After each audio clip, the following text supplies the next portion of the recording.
Hi guys! Welcome back to my channel. My name is Brenda. I do vlogs, beauty, and refashioning videos. Sorry. So for today's video, I am going to refashion an old pants. Gagawin ko siyang skirt. And here it is. Nandito siya. Anyway, I wanna show you this bag. This is where I put all the old clothes I wanted to refashion. At madami-dami to. 2019 will be full of refashioning videos. So, see you there. So, this is the pants I am going to turn into a skirt. Actually, this is my sister's pants. And hi! Thank you, Papoto. Wala pa New Year! Date pa lang! What I wanted to do here is I want this one to be... I want to turn this one into... sana medyo knee-length skirt. Ako one time sa restaurant nung nagtatrabaho pa sa restaurant, may nakita ko suot ng babae na hanggang lagpas-tuhod nga siya. Ano ba? Ang ihin natin? Lagpas-tuhod siya na denim skirt. Tapos yung hati is dito lang sa harap. Tapos pants lang, parang pants lang din talaga siya na hindi siya pinagpahi dito. So, I wanna try to do that one. Yeah.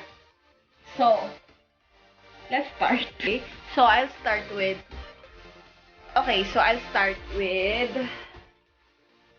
holding this one. Measure ko siya. It is according to my preferred length. Medyo hanggang dito siya sa may baba ng tuhod ko kasi para sa hem niya. I decided to do that one.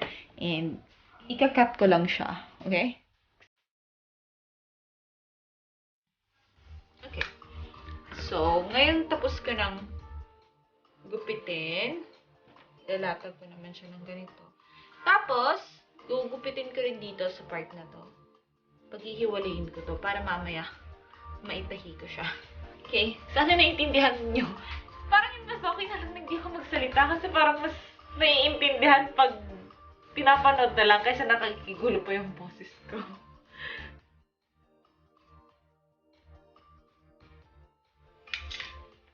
Okay, ganyan siya. Tapos, parang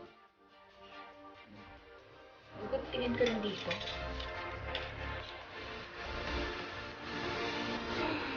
Pero hindi siya sa hanggang sa.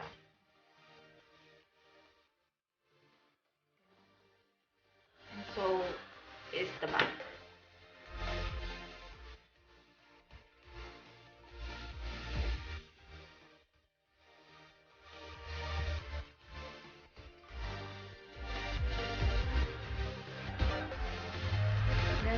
Dito, hindi pa nasuka. Okay. Ngayon, ito naman, paghihiwalin ko kasi yun yung itatakot dito sa part na.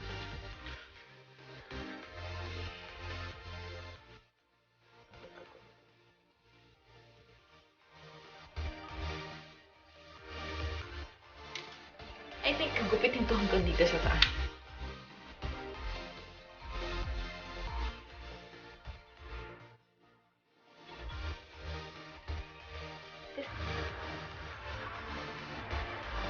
Ganun.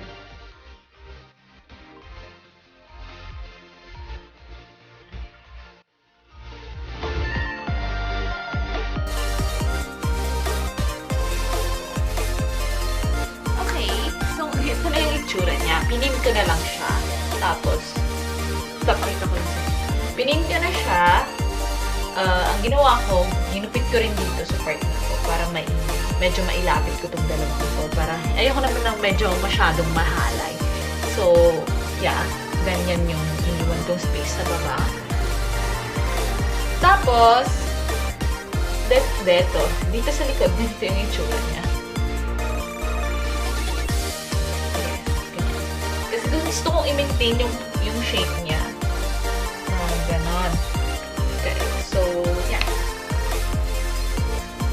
Tatahiin ko na lang siya and I'll be back.